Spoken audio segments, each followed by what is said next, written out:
What's up, everyone? Welcome into post-game Locked On Bucks. And Milwaukee get a win. They did lean very heavily on Giannis down the stretch. We had some concerns, it's fair to say, halfway through the fourth quarter against a Wizards team that has been really struggling. But Giannis took over the game in the fourth quarter, as he has done many times this season. So we'll talk about the performance of Giannis. We'll probably continue to ask questions about what is going on with the Bucks. We've got Frank here. I'm sure he's got takes he needs to get off his chest. So let's get into it.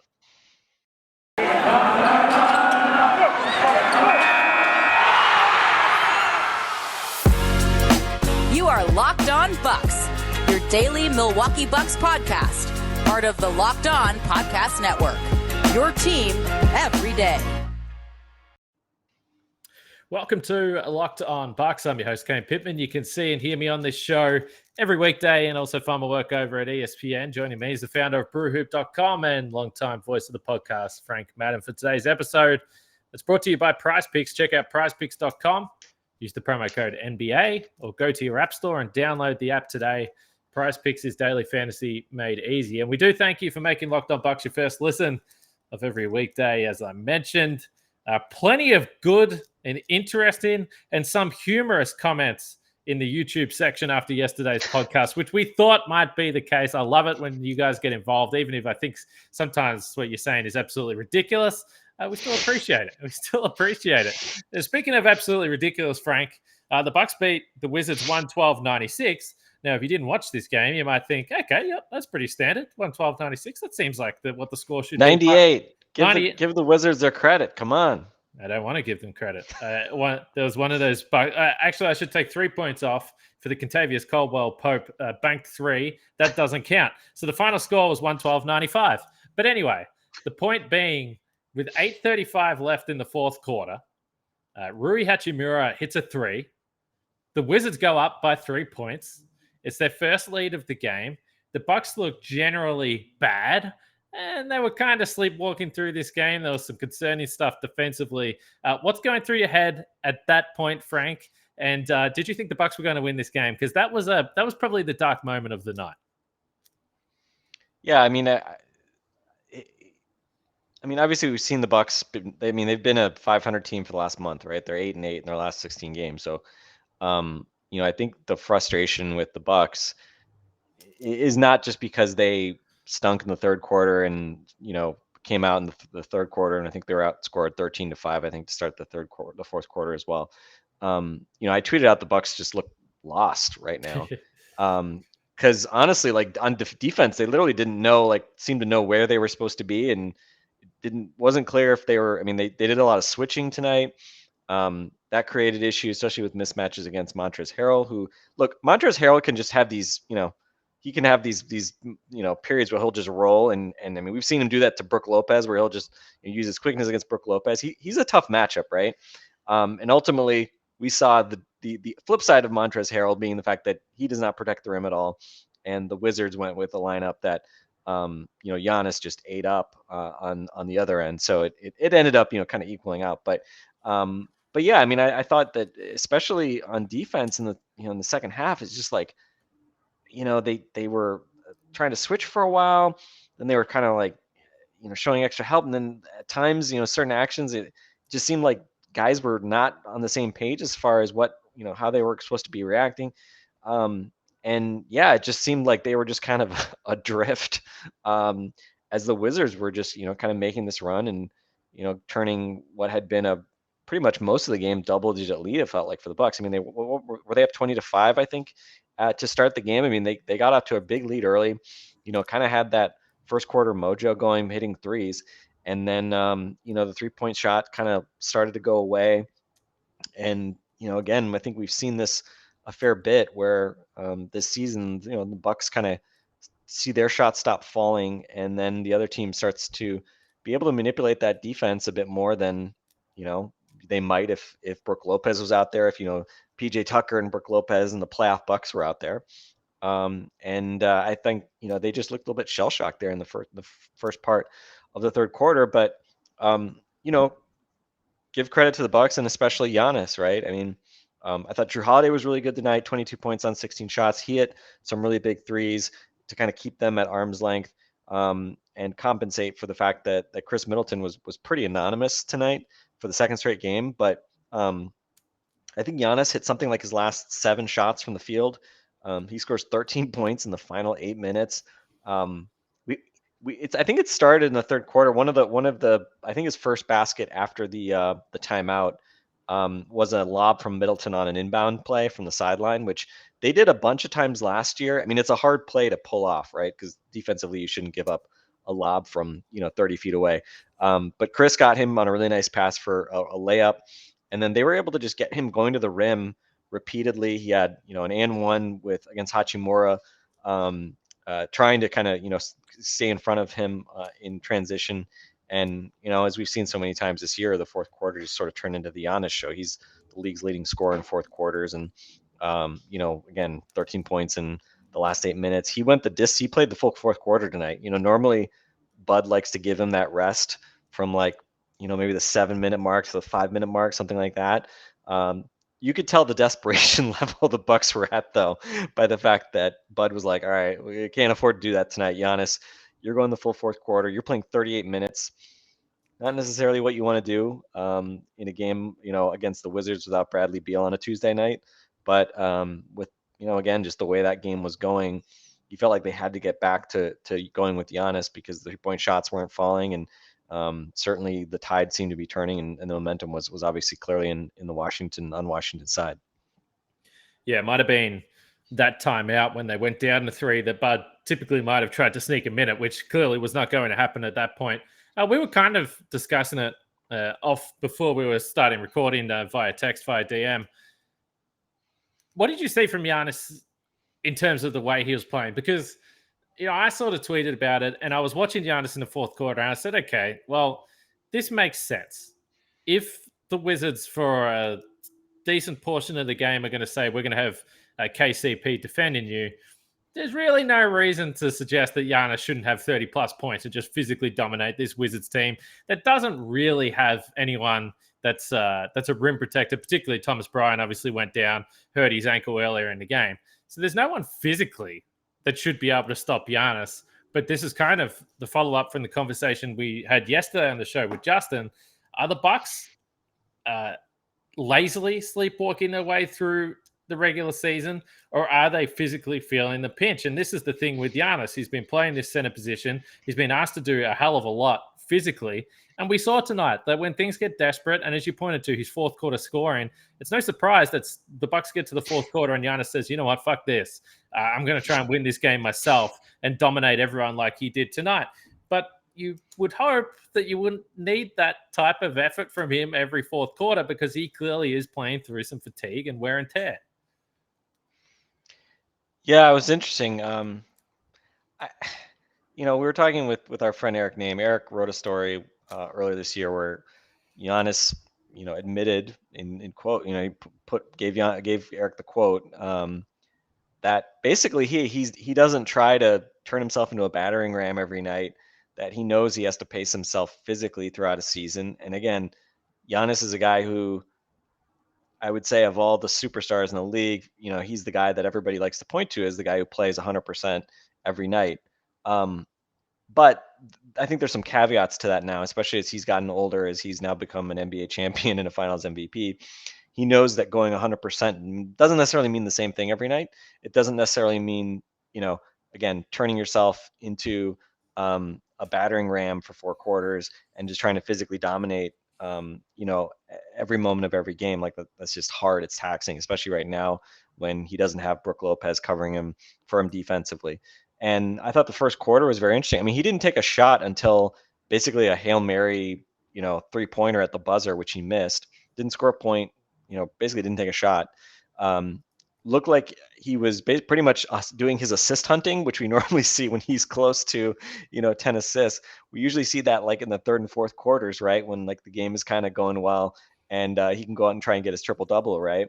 And it felt like he was doing that in the first quarter tonight, which I don't know about you. My first thought was, obviously the Wizards were not like defending Giannis the same way that like the Bucks were defending Jokic on Sunday. But I kind of was thinking, like, is he so blatantly trying to get his teammates involved? I think he had like 6 assists in the first quarter. I kind of wondered, like, was he trying to, like, would he have played the same way if not for the fact that the Bucks had just gotten their doors blown off and Jokic had put up, a 15 assist night on Sunday. And obviously we know he's, a very, it's a ton of respect for Jokic. I think they're, they had a lot of fun together in the All-Star game last year, but they're also rivals. They collectively won the last 3 MVPs. And certainly Jokic made a good case for why he should get an MVP over Giannis this year. Just in that again, not that they played each other one-on-one all day on Sunday, but, in terms of the, Jokic being able to lead his team through his team play on Sunday to a big win in Milwaukee. So I don't know, like that was kind of going through my head a little bit, was that Giannis was really trying to just be a distributor. He wasn't really trying to look for his own offense or just try to physically dominate. And I don't know, do you think maybe that am I like extrapolating and unnecessarily here that I'm reading into this sort of the Jokic response, or do you think there may be something to that?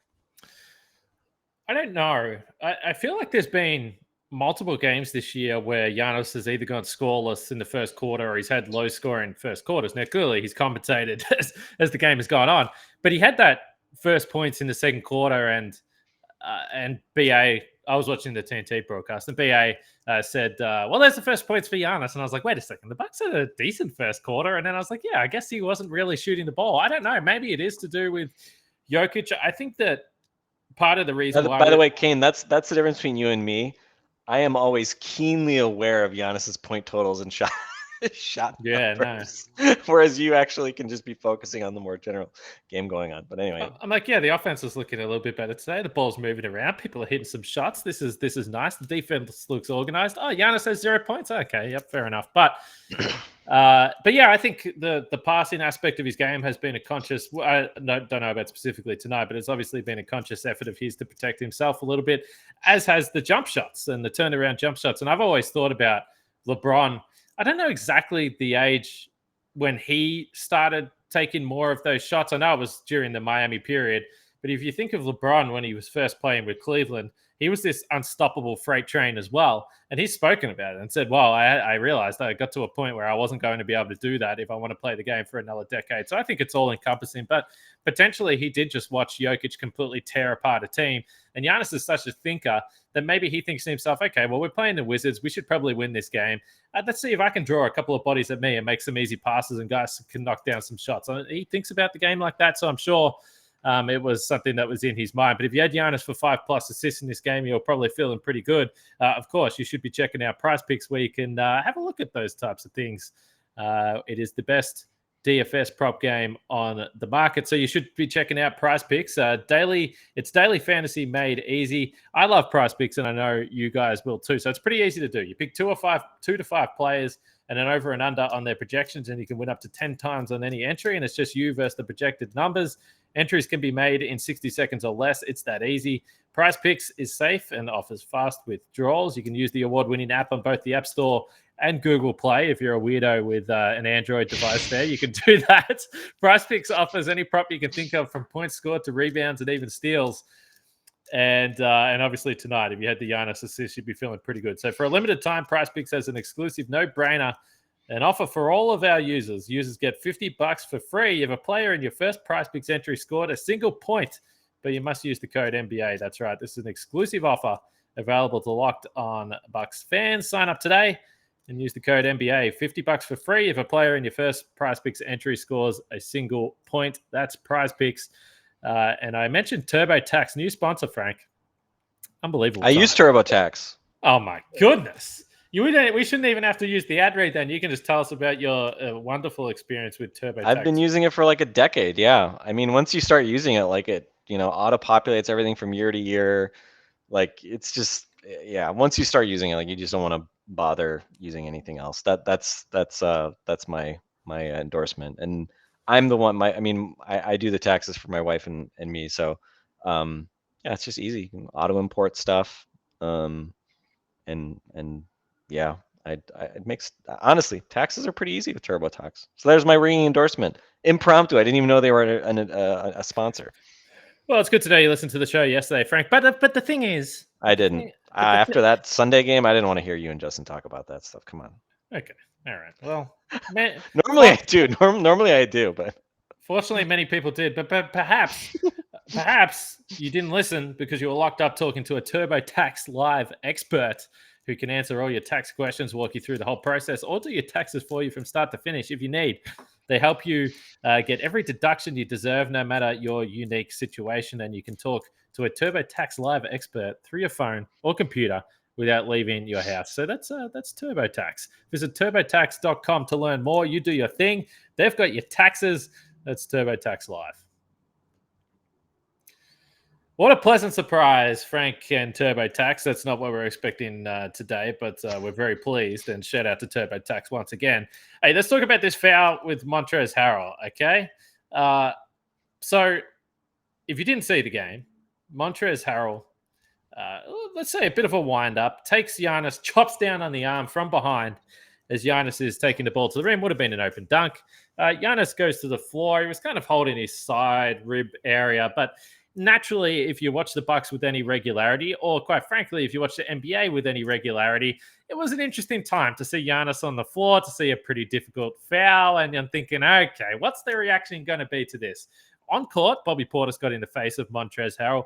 I'm not sure if Montrezl Harrell is someone I would want to fight, but I know I wouldn't really want to fight Bobby Portis. So who knows? They were both feeling pretty comfortable about the situation. Giannis got up. He was feeling okay. It was a flagrant one foul. Of course, Bucks Twitter was in tatters, calling the league scammers, and he should have been ejected and suspended for life. And I've said this before. I was fine with Bulls fans going crazy about the foul with Grayson Allen and Alex Caruso. The fans are supposed to be irrational and supposed to go crazy on Twitter. I'm totally fine with it. To me, I would have been very shocked if this was a flagrant 2 foul. And Giannis gets these dangerous fouls all the time. I honestly do think this was on the lower end of the scale of some of the fouls we've seen. Am I wrong? Did you feel the same? Did you want Montrezl Harrell kicked out of the league? I mean, I thought the foul on Friday night where you got like tomahawked in the head. Yes. I think it was Nerlens Noel, right? Yes. I thought that was a much that worse was bad. Yes, I foul than this one. I mean, it's interesting because I mean he's kind of coming up from behind as Giannis is winding up, but he's trying to go for the arm where the ball would be. Mm-hmm. So I mean, yeah, I think it's a flagrant one just because of kind of the violence of the act. It's not easy to take Giannis down. He's I mean that's kind of his blessing and his curse, I guess, from like a foul calling standpoint. People can just get away with a lot because he's enormous and hard to throw off. So yeah, I thought it was probably a flagrant one. Trez and Giannis were talking after the game. I think thankfully Giannis didn't get hurt, got up, hit both free throws, and you kind of move on with the game. And I mean, it's obviously an important sequence because you get two points and the ball back. Although I think that was right before the Wizards went on a run, right? I think the Wizards then hit like 2 straight threes to kind of get right back in it. So yeah, I mean, it was just kind of one of those games where, you thought maybe the Bucks had kind of had an answer after the timeout and kind of put them away. But again, the Wizards were plucky tonight. Thought they kind of probably went away from Harrell a little bit too much in the fourth quarter, especially with the Bucks switching. Harrell's he's just a very savvy kind of guy from that like mid post, low post type spot. And whether it's a big guy or a small guy, he's just very smart at kind of getting his shots. But Bucks, I think to the Bucks credit, I think they did some of it was just, Drew Holiday was down there on him a couple times. They just did a nice job fronting him and kind of making it hard. It's not like he was just calling the ball and just had an easy angle for an entry pass either. So,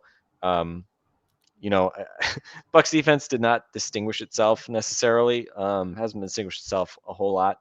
Certainly tonight or even lately all that much, but at a minimum, we saw them kind of make some plays here late. And I thought, like that Giannis block when Kuzma was trying to get a shot off, late, that I thought that was another kind of example. Okay, we still have 2 first-team all-defense players on the floor, even without Brook Lopez. Like, you guys should still be capable of stringing together, good defensive possessions, especially against a Wizards team. I mean, they have some talent, but it's not like you're facing, the KD, Steph Warriors or something like that offensively. Yes. I think I was caught at halftime thinking, okay, that was a pretty good defensive effort. And then I said, well, it is also the Wizards. But we mentioned that the Bucks were 16th in defense over the course of the whole entire month of January. So it wouldn't be hard to get a big improvement there from the Bucks. By the way, is it too early to read anything into the fact that Giannis is 100% from the free throw line in February? I mean, obviously that trend will continue. No, I don't know. I mean, he's up to 72% right now for the season. So, for real. I mean, the funny part, right, is last year during the playoffs, especially with some of the announcers, when he was struggling from the free throw line in the playoffs. I mean, people made it sound like he was like Shaq at the free throw line, just like incapable of shit. I mean, he shot 69% last year after a hard start to the year. So, I mean, it's not like he's that much better this year from the free throw line overall than he was last year. But I think the thing that, and again, I always hesitate to talk about this too much because it's Giannis free throws and things can kind of flip. So two things. I think one, he's always gotten worse in the playoffs.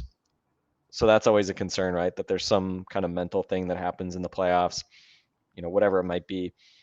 You hope maybe that 17 of 19 performance to clinch an NBA championship, might kind of help get him over that hump. But I think the thing that is encouraging this year is obviously just the routine is sped up. He's not going to be barring some changes. He's not, barring like suddenly he changes his form or something like that, or his routine, which I certainly wouldn't expect. He's not at least going to be in danger of getting 10-second counted in the playoffs like he was for the entire playoffs last year. So yeah, I mean, I think the free throw shooting has definitely been, one of the encouraging aspects of this season. His 3-point shooting has dropped off a little bit, but I think his mid range, and we saw the mid range game tonight a bit. You kind of allude to when we were talking about sort of him picking his spots. I don't know. I still find some of the mid range shots he sells for, especially the baseline stuff. He had a couple of the baseline fadeaways tonight. They still feel like glamour shots to me. And it still feels like he shoots a lot of these they're like in-game practice shots is what they feel like a lot of time, and he's gotten okay at them. But I don't know, I still kind of get nervous that he feels like, is that going to be a shot that he feels like, he can go to in high leverage moments? I mean, we saw him hit one of those against the Grizzlies late when they really needed a bucket. So that was cool. But then I think in the very next game, he settled for one of those late and missed it. And it's like, really, and I think he had a favorable matchup, and it's just like, man, why settle for some of these for that shot when, you have a physical advantage. So, but again, that's part of this whole discussion around how did he choose his spots? When does he settle for jump shots versus when is he kind of, just trying to beat the crap out of an opponent? And again, eventually he got very motivated. The second half, I mean, he scored 25 in the second half, 13 in the fourth quarter. So he got motivated. You saw when they got down, he really went at like Kuzma. He just put under the rim at one point. And especially with Trez in there instead of Gafford, for most of that kind of fourth quarter, obviously. That's tough. That's tough to defend for Trez and Kyle Kuzma, and thankfully Bucks kind of, I think, woke up to the physical advantage they had. But yeah, and I mean, again, 11 assists. Can we talk about I mean, we've been kind of cataloging some of his, some of the highlight reel assists he's had this year. I don't know if you have a personal favorite for your favorite Giannis assist this season. We saw the over the head pass on Friday to Grayson Allen. It bounced, so maybe it takes a little bit away from that one. But the kind of like I don't know how you describe it. Like he was basically right under the basket on the baseline and kind of wrap around, bounce pass, flick to Chris Middleton for 3-pointer there at the in the late stages of the fourth. Just another fun pass from Giannis on a night when obviously 11 assists. He was obviously doing a really good job making plays for teammates. Yeah, if I had to put these passes in order, personally for me, I would rank them in terms of my favorite Built Bar flavor. So the over the head pass. Which one's coconut? The over the head pass was coconut, because you mentioned the fact that it bounced.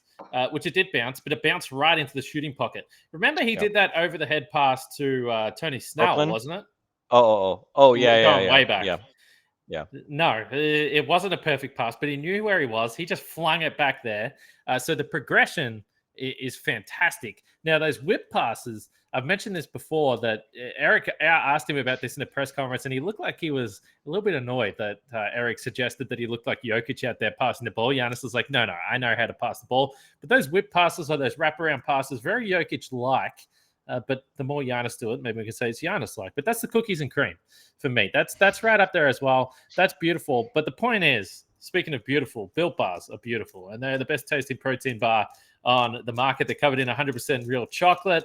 They contain, they're very healthy for you. 130 calories, 4 grams of sugar, 4 net carbs, 17 grams of protein.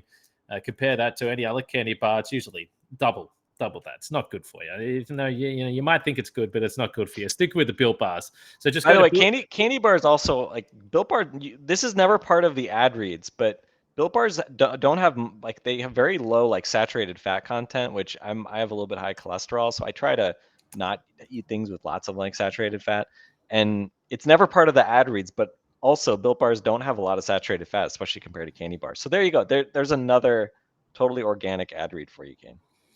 Well, that's what we like. And honestly, like, when it comes to Built Bar, I can assure you that ranking them in terms of Giannis's passes wasn't part of the ad read, but I'm just freewheeling here. That's how passionate I am about Built Bar. But go to built.com, use the promo code LOCKED15, and you get 15% off your order. Use promo code LOCKED15 for 15% off at built.com.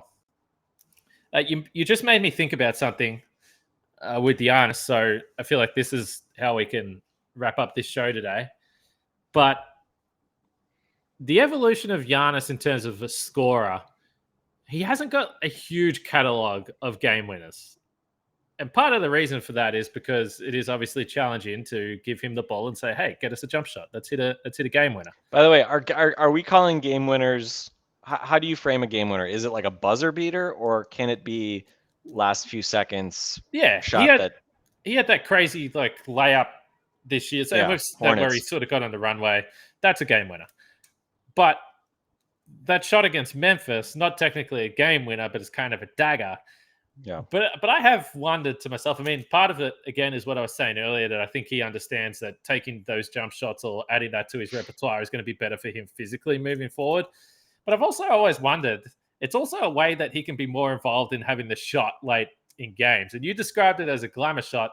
I'm not, I don't know. We've seen Giannis the last couple of years. He's been more trusting of a guy like Chris Middleton, who takes a lot of those shots late. Drew Holiday's taken some clutch shots late in games as well. But adding that type of shot as something that is really difficult to defend, and of course, we've seen him double teamed in those situations, and he can swing the ball, he can make passes. But adding that to his skill set, if he thinks this is a shot that is a makeable shot and a decent percentage for him, it does open up possibilities for end of game situations. And quite clearly now, I don't think that's what you would draw up if you're the Bucks and you want to get a bucket late. But I wonder. I mean, we know he wants to be the best at everything. He wants to be the greatest player that ever lived. I wonder if any of that is any part of his thought process, that this is how I become the guy that takes that shot late in games. Yeah, I mean, I think it's just, I think that the part that frustrates me with it, when he has a smaller guy on him, hey, look, the upside is that guy's probably not going to be able to really challenge that shot if you're at all. He gets that high release shot, he's going to get a clean look at it.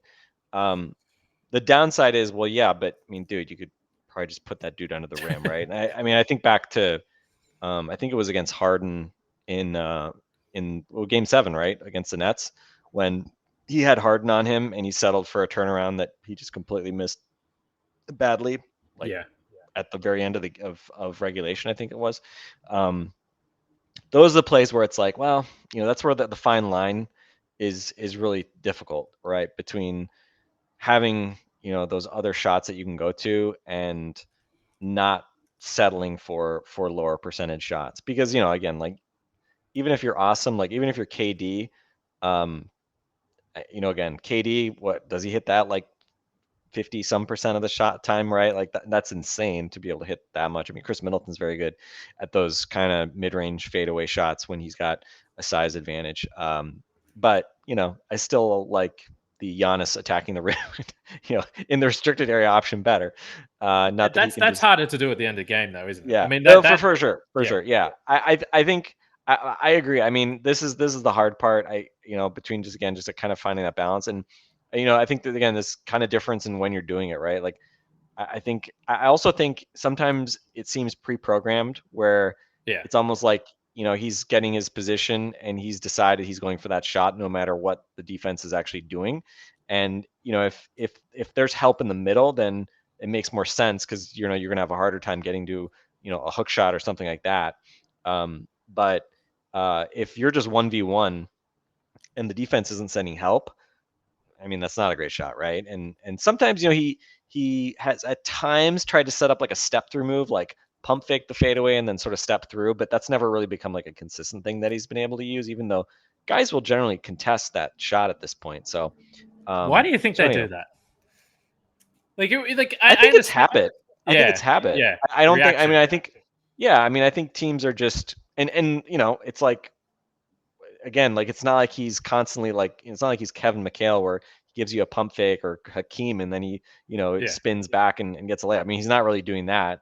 If he did that, maybe teams would just let him uncontested shoot that shot. I mean, I'd say if probably like half the time guys just put the arm up and don't really even jump. Other times guys do jump. We've seen guys jump up and foul him. Kind of get too aggressive. So yeah, I mean, I think again, I mean, defenders, they want to make life a little bit difficult. I mean, it's the same way like most defenders are not just completely conceding 3-pointers to him too. Like they're kind of contesting it when he's shooting threes, even though that's technically a shot you want. So I don't know. It's but that's part of his kind of the growth, the evolution, and especially when they're up, and he's got a chance to kind of go to that shot as kind of like more of like a practice shot. Like I can't hate it. I'm generally like less prescriptive with how Giannis should take shots, I think, than most people. Like I don't get very bent out of shape about him jacking up 3-pointers either. Whereas I think some people just get really mad that he shoots any threes or the early clock pull up threes. Like those aren't good shots, but like on some level, I'm fine with it. Because again, like the only way you're ever going to get respectable if you actually shoot these is if you shoot these things in games. And again, there might be some better ways for him to take some of those shots, but I don't know. I think again, I think giving guys freedom to just sort of explore the space, I'm okay with it. Yeah, that's the interesting thing about the Bucks this regular season. It's like they definitely view it differently to how they did a couple of seasons ago. And Giannis isn't trying to destroy every human in his path on a nightly basis, but they are still in a little bit of a rut. But they got to win tonight. They're heading out west.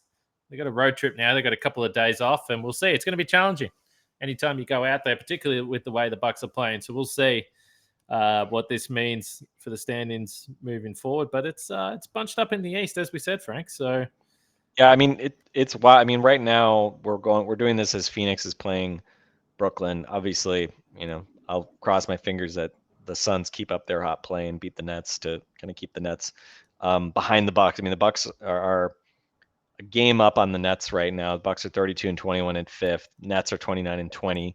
So if they lose, we'll drop them a game and a half back. Cavs 31-20. Again, for just percentage of points ahead of the Bucks. The Heat lost tonight in Toronto, so they're 32-20. So I mean, they're only one loss up on the Bucks. Sixers now second, 31-19. Bulls still first at 32-18. I mean, all these teams are so close, but yeah, I mean, again, it's just like, to me, that's part of the frustration with the Bucks. Like, kind of just again, one step forward, one step back over the last month. I mean, literally, they've been a 500 team. If they just played, like a bit better, they could be first right now very easily, right? And again, they are very close, but they're also fifth.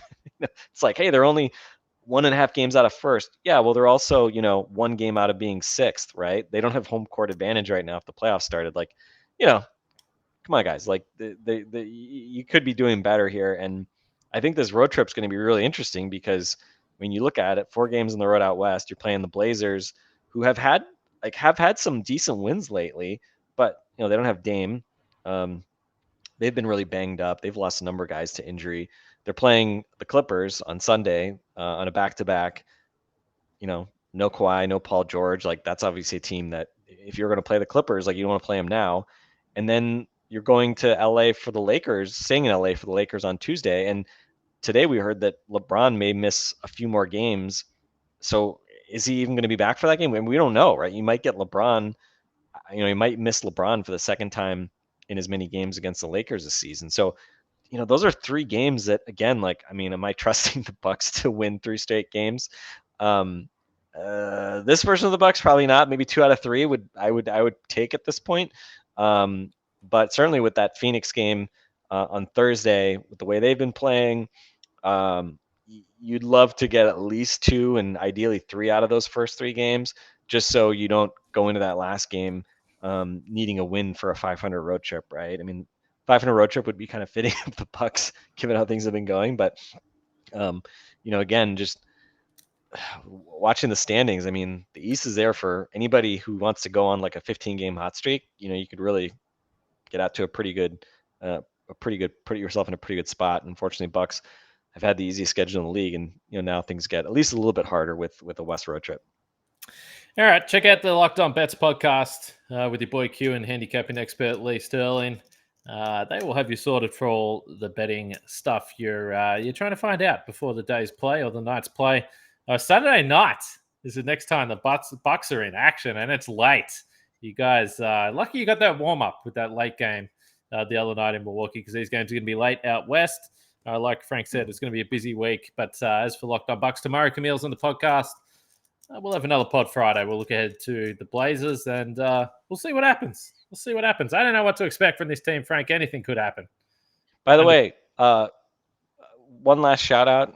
Dante DiVincenzo with the crazy tip-in early in this game. He had a 3. And he also hit like a really difficult little like hook step through lefty. Yeah, like almost hook shot. Like anytime Dante shoots 50% or better from the field, I will be happy. He was 3 out of 5 tonight. And with the news before game, we kind of buried the lead on, well, it's not really the lead, but George Hill sounds like he's gonna be out a few games with this neck soreness issue per Bud. So Dante becomes more important to me because he's the only kind of the backup wings who, you kind of trust to bring the ball up the court. And again, he's not a point guard. He's never going to do that, but he can be kind of that ancillary playmaker and create a little bit. And, of the guys on the bench, he was the only guy who tallied an assist tonight. He had two assists, 1 turnover in 20 minutes to go with his 7 points. So again, now is a good time for Dante to start, getting in a little bit better of a space offensively, especially as the Bucks go out on the road, and especially with, again, the issues they're having defensively. The lack of size. Again, we'll talk about it, I'm sure, in greater detail as we get come up to the trade deadline. But part of me kind of wonders, like, with not that he has a lot of options. We saw 4 minutes from Sandro Mamukelashvili tonight, but I don't know. It's like when Bud plays Pat Connaughton at power forward with this regularity, like, is it sort of like a cry for help? I don't know, but again, he doesn't really have many options, and I don't know. I'm curious if Bud wishes Boogie was still around, just so he wouldn't have to trot out these tiny lineups. Frank, why did you go? Why did you bring that up? Only Bud, I don't know. We'll see. Curious what Bud would say in his in a private moment. I'm curious what Bud. I'd be fascinated to know Bud's true feelings about Boogie Cousins. But. Yep. Wouldn't we all, Frank? That would be interesting conversation to have with. I always got to bring a little spice to these the last minute when you're trying to close our pods. Just got to make sure people don't tune out of these early, because you never know what kind of bullshit I'm going to start to bring up and start scratching at. I always assume by the last 30 seconds no one's listening, but who knows? No, nobody's. Who knows? We'll see. Anyway, we're back with Camille tomorrow. Make sure you check out that podcast. Let us know your thoughts on Dante DiVincenzo. What should the Bucks do? We're going to talk about him a little bit more tomorrow. You guys know I like Dante. Happy birthday to that man yesterday, by the way. 25. Making me feel old. But anyway, we'll talk about Dante tomorrow. Camille will be here. For now, for myself, for Frank, catch you guys.